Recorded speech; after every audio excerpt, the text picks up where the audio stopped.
नमस्कार, आप देख रहे हैं चैनल न्यूज। मैं हूं आपके साथ उन्नति भटनागर। खास चर्चा दिल्ली के तुर्कमान गेट के पास आधी रात को जिस तरीके से अतिक्रमण के खिलाफ कार्रवाई की गई है और ऐसे में एमसीडी के बुलडोजर फैजे इलाही मस्जिद के पास गरजने लगे। करीब 32 बुलडोजर से अवैध अतिक्रमण को ध्वस्त किया गया। इस कार्रवाई में 9 जिलों के डीसीपी रैंक के अफसरों को तैनात किया गया था। करीब 1000 पुलिसकर्मी मौके पर मौजूद रहे।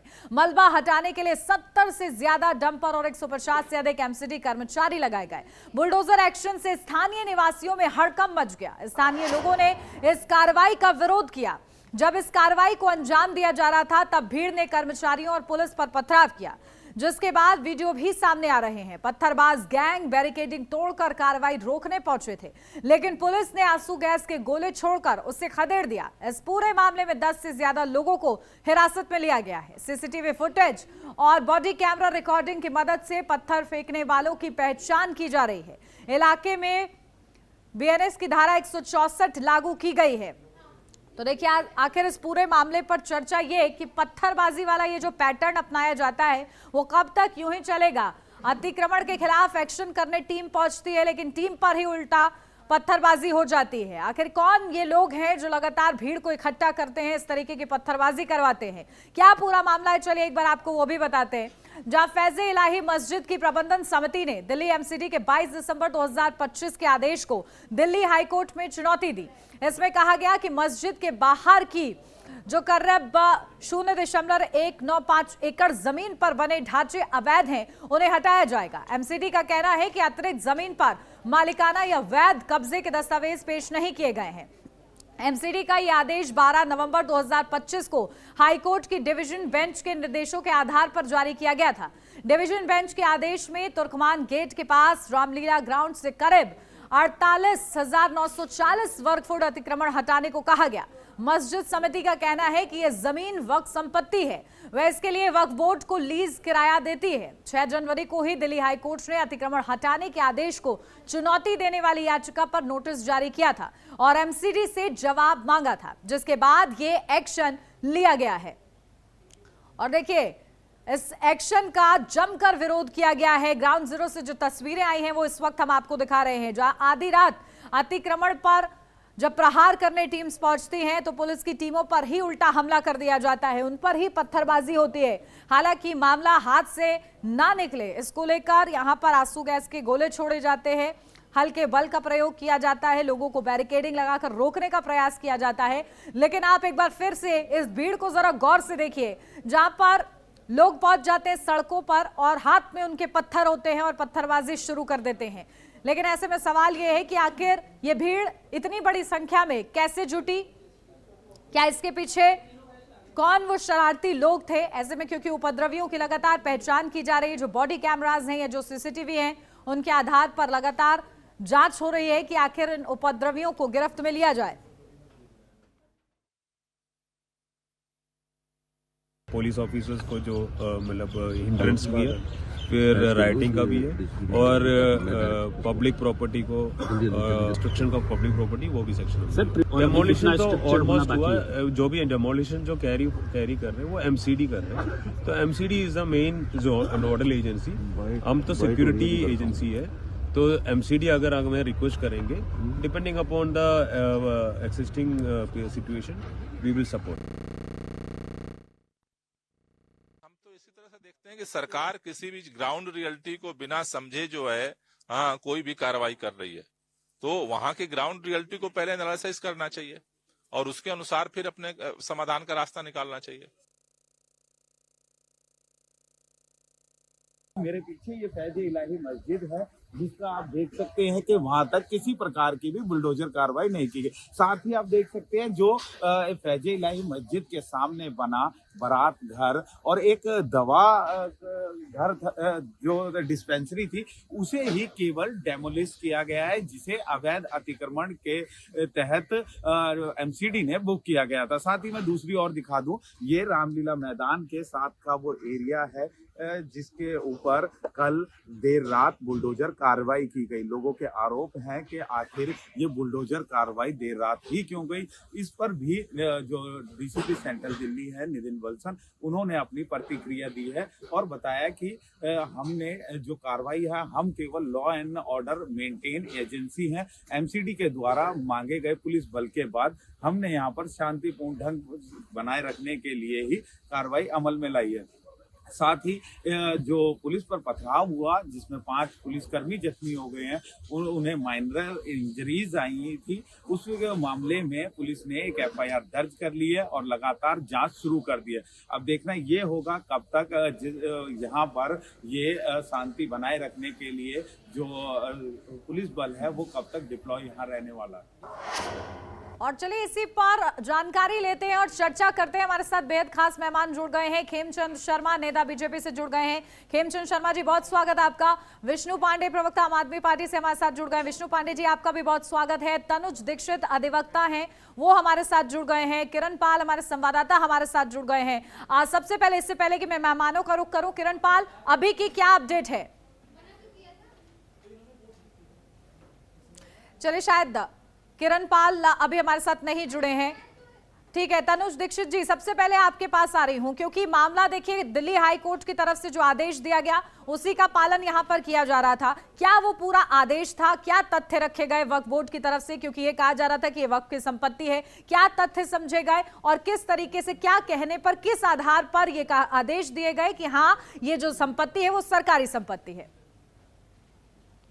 संपत्ति अगर गवर्नमेंट की घोषित होती है तो वो फिर प्राइवेट नहीं बचती है। ऐसे में वो इलीगल पोजीशन के रूप में श्रेणी में आ जाता है और आर्टिकल 300A के मुताबिक भी अगर प्रॉपर्टी इलीगल है तो उस पर प्रॉपर्टी राइट्स के अंडर में उसको प्रोटेक्ट नहीं कर सकते हैं। ये बेहद जरूरी। लेकिन जिस तरीके से जब वहां पर कार्रवाई हुई और कार्रवाई के दौरान पत्थरबाजी और जो दूसरी वहां पर चीजें हुई, उसके लिए निश्चित रूप से कानूनन जो है इसमें सजा के प्रावधान बनते हैं। जी बिल्कुल, देखिए क्योंकि कार्रवाई करने पहुंची थी टीम और टीम पर ही पत्थरबाजी हो जाती है। खेमचंद शर्मा जी, इस पर राजनीति ना हो लेकिन जो एक्शन लिया जा रहा है वो पूरी सावधानी के साथ लिया जाए, क्या इस बात का ख्याल दिल्ली सरकार एमसीडी को है?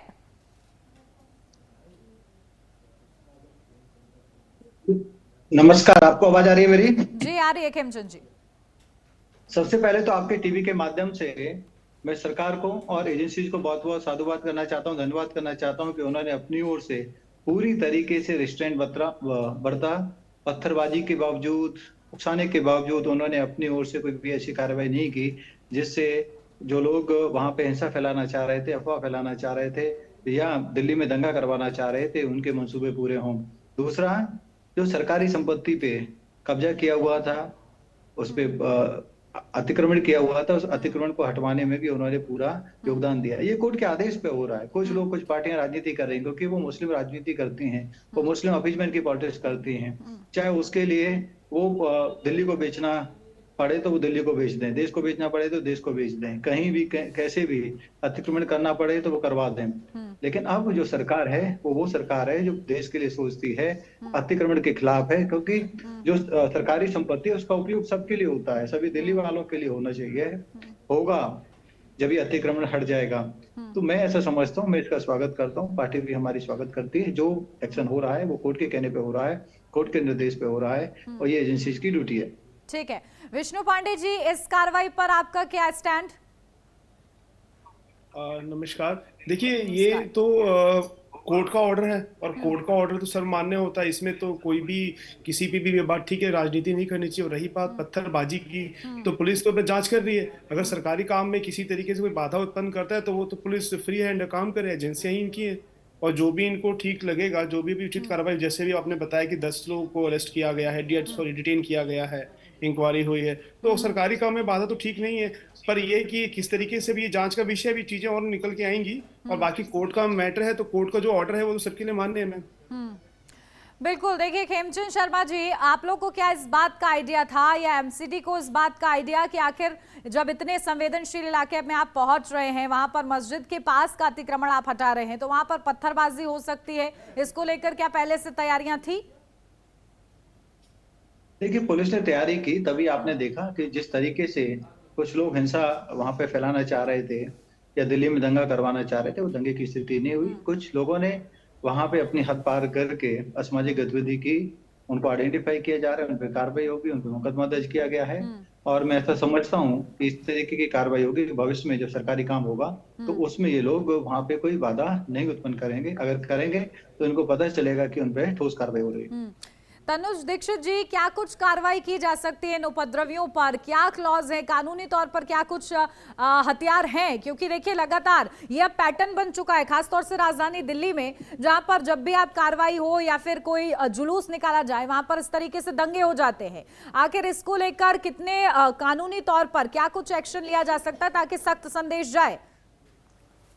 निश्चित रूप से जितने भी पत्थरबाजियां हुई हैं उन पर कानूनी कार्रवाई सख्त रूप से होना चाहिए। हम कहते हैं भारतीय न्याय संहिता के सेक्शन 132 में जिन्होंने लोक सेवकों पर हमला किया उसके तहत कार्रवाई हो सकती है। साथ ही साथ भारतीय न्याय संहिता के सेक्शन 121 जिसमें सरकारी काम में बाधा डालने हेतु कार्रवाई की जा सकती है। भारतीय न्याय संहिता के सेक्शन 191 एंड 192 के तहत इसमें कार्रवाई की जा सकती है, जिसमें हिंसक एवं दंगे जिसे जमाव वहां पर किया गया। और साथ ही साथ भारतीय न्याय संहिता की सेक्शन 109 जिसमें मारने का प्रयास किया गया हो, हत्या का प्रयास किया गया हो, इस तरीके से जो गंभीर धाराएं हैं इसमें कार्रवाई होना चाहिए, वो की जा सकती है इसमें। बिल्कुल, देखिए लगातार इस पर कार्रवाई होने की जरूरत है ताकि माहौल किसी भी कीमत पर ना बिगड़े, ये संदेश जाए समाज में। ठीक है, विष्णु पांडे जी, गोपाल राय जी की आपने बाइट सुनी होगी और उनकी तरफ से कहा गया कि आखिर जो ग्राउंड जीरो के हालात देखे बिना वहां पर टीम्स पहुंच गई थी। क्यों ऐसा लग रहा है आम आदमी पार्टी को कि ग्राउंड जीरो के हालात नहीं देखे गए होंगे? देखिए, क्या होता है, कोर्ट कभी भी किसी कार्रवाई को लेकर टाइम देता है कि आप कार्रवाई कीजिए, है ना। क्योंकि जब कोर्ट का ऑर्डर है तो उसको तो एजेंसियों को, सिविक एजेंसियों को प्लान करके काम करना पड़ेगा। और अभी आपने पूछा भी बीजेपी की प्रवक्ता से कि क्या प्लानिंग, क्या रणनीति रही होगी, किस तरीके से हुआ। देखिए, ये बात ठीक है कि वो एरिया बहुत सेंसिटिव है और लोगों को या कुछ अराजक तत्वों को चाहिए होता है मौका उसको भड़काने का, जो हिंदू मुस्लिम का भाईचारा उसको खत्म करने का। तो इसी को रोकने के लिए क्या पता जो हाल फिर और उनके साथ लोगों का बैठना चाहिए था। ठीक है, ऐसा नहीं देखा होगा आपने कि मस्जिदों से भी जो है काफी ऐसी वीडियोस जो आए हैं जहां मस्जिदों से भी वो किया गया है, शांति की अपील की गई है कि नहीं। तो कहीं ना कहीं एजेंसियों को थोड़ा और टाइम लेके करना चाहिए था कि अगर इतना जल्दी कोर्ट के ऑर्डर को इम्प्लीमेंट करने से पहले ग्राउंड पे या रात में या ये दिन में करते। देखिए, अगर क्या होता है रात का मामला करने मतलब ये संदेश और शक होता है कि क्या बात है, रातों रात क्यों करने की क्या जरूरत थी। कोर्ट का ऑर्डर है, दिन में आराम से कीजिए, प्लानिंग कीजिए, मस्जिदों में जाकर लोगों को समझाइए, समझा के पूरे सबको, सोसाइटी को लेकर चलते, शायद ये चीजें और बेहतर तरीके से हो सकती थी। ठीक है खेमचंद जी, चीजें और बेहतर तरीके से हो सकती थी, आप लोग की प्लानिंग अच्छी हो सकती थी। रात के 10 बजे का वक्त क्यों निर्धारित किया गया इस कार्रवाई के लिए? तमाम सवाल। नहीं, ये देखिए, एजेंसियां वो वक्त निर्धारित करती हैं जहां पे लोगों को कम से कम इनकन्वीनियंस हो। ये कोई ऐसा एरिया तो है नहीं कि जहां पे लोग नहीं जाते हो, भीड़ भाड़ नहीं होती हो। ये भीड़ भाड़ वाला एरिया है, ट्रैफिक का एरिया है। तो ये इस तरीके का क्वेश्चन कर रहे हैं, तो क्या प्रीकास्ट में कार्रवाई होनी चाहिए? तो जो कार्रवाई हो रही है वो तब हो रही है जब कम से कम लोगों को इनकन्वीनियंस हो, एडमिनिस्ट्रेशन स्थिति को संभाल सके। तो उसी तरीके से हुआ। ऐसा भी नहीं है कि वहां पे कि जो पर्सनल प्रॉपर्टी बना रहे, मतलब घर टाइप की ऐसी चीजें बनी हुई हों जिनमें लोग रह रहे हों कि भाई वो सड़क पे आ जाएंगे। ये अतिक्रमण जो थे वो ऐसे थे जिनको हटाया जा सकता है, हटाना चाहिए, कोर्ट ने बोला है।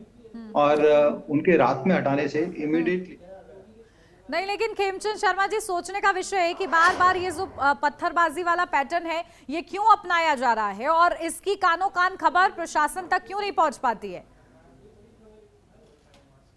विचारधारा है और उस विचारधारा को बढ़ाने वाले, पालने वाले हमारे विपक्ष के नेता हैं। आपने देखा कि वैसी कुछ घटना जेएनयू में भी हुई है। ऐसी विचारधारा यदा कदा इधर उधर निकल के बाहर आती है। हमारी सरकार पूरी प्रतिबद्धता से, पूरी कठोरता से ऐसी विचारधारा के खिलाफ कार्रवाई करेगी जो एंटी नेशनल विचारधारा है, जो ऐसी विचारधारा है जो वर्तमान में सरकार है या जो एजेंसीज हैं उनके खिलाफ हिंसा करने का काम करती है, उनको डराने का, धमकाने का काम करती है। उन पे कठोर से कठोर कार्रवाई होगी, उसमें कोई संदेह नहीं। ठीक है, विष्णु पांडे जी, इसको लेकर आप लोग की क्या प्रतिबद्धता रहेगी? क्योंकि देखिए आम आदमी पार्टी ने भी लंबे समय तक शासन किया, अब ऐसे में क्योंकि पत्थरबाजी की ये घटनाएं ना हो, माहौल खराब होता है, क्या आप लोग का स्टैंड इस पर आगे? देखिए वायलेंस तो कभी भी ठीक नहीं है, चाहे कहीं पे भी हो, है ना। और ये उसके लिए तो कार्रवाई करनी ही चाहिए, उसको आइडेंटिफाई करना चाहिए। प्रश्न तो हमने उठाया ना कि ये इतना जल्दी ऑर्डर को लेके इम्प्लीमेंट करने की क्या जल्दबाजी थी। भाई एमसीडी में तो आपके पास हमारे तो दो ही टर्म में मेयर रहे हैं। एमसीडी में शुरू से आप ही के मेयर रहे हैं, लंबे समय से एमसीडी आपके पास रही है, प्रशासन आपके पास रहा है। और ये ऐसा तो नहीं है कि ये 10 साल का कोई इंक्रोचमेंट है, तो बहुत पहले का ही है।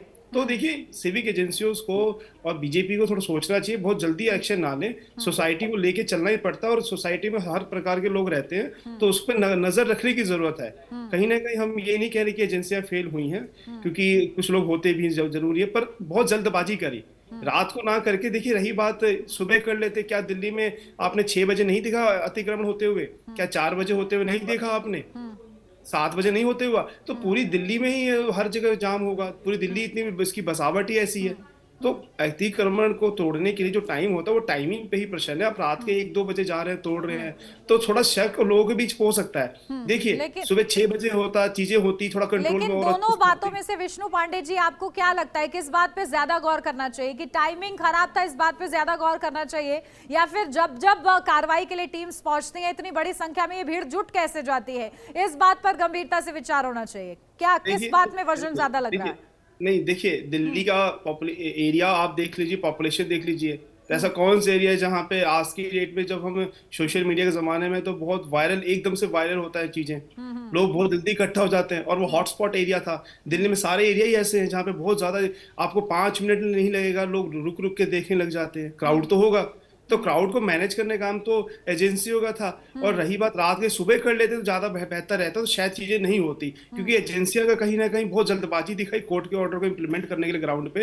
इनको सोसाइटी के साथ बैठ के और अच्छे तरीके से टाइमिंग पे भी बात करनी चाहिए थी। मुझे लग रहा है शायद टाइमिंग और सोसाइटी में बात नहीं हुई होगी कि कितने बजे वो कर रहे हैं, ताकि इस तरीके की चीजें हो ना, क्योंकि ये वायलेंस बिल्कुल सरासर गलत है। इस पे पुलिस को सख्त से सख्त एक्शन लेना चाहिए। खेमचंद शर्मा जी, अब आने वाले समय में क्या सीख ली है इस पूरी जो घटना हुई जहां पर पत्थरबाजी हुई है टीम्स पर, क्या आगे के लिए सबक? देखिए दोषियों के खिलाफ कार्रवाई होगी, और जब कार्रवाई होगी तो याद रखेंगे कि भविष्य में जब सरकारी आदेश इंप्लीमेंट हो रहा है तो वो डिस्टर्ब नहीं कर सकते। अगर डिस्टर्ब करेंगे तो उनको सजा भुगतनी पड़ेगी। आपको वो नहीं चलेगा कि आप सरकारी संपत्ति को नुकसान पहुंचाएं और आपको कुछ ना कहा जाए। लेकिन पीस मेंटेन रहे, ये भी आप लोग को सुनिश्चित करना होगा, इसके लिए प्रयास हुए? वो सुनिश्चित किया जा रहा है, और प्रयास हैं, पूरे प्रयास हैं।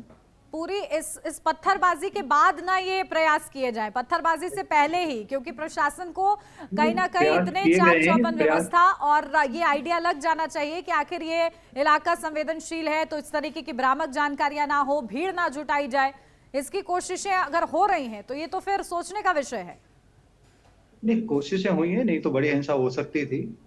अब ये जो पैटर्न है कैसे इंप्लीमेंट हो रहा है, मैं ऐसा समझता हूँ कि एजेंसियां उसका नोट लेंगी, और आने वाले समय में जब ऐसी कार्रवाई होगी तो बेटर प्रिपेयर्ड होंगे, और ऐसे एलिमेंट्स को हो सकता है और करना चाहिए, एडवांस में गिरफ्तार करना चाहिए। ठीक है, तनुज दीक्षित जी, इससे पहले भी जो मामले सामने आए हैं, कानूनी प्रक्रिया में क्या कुछ हाइलाइट्स रहे?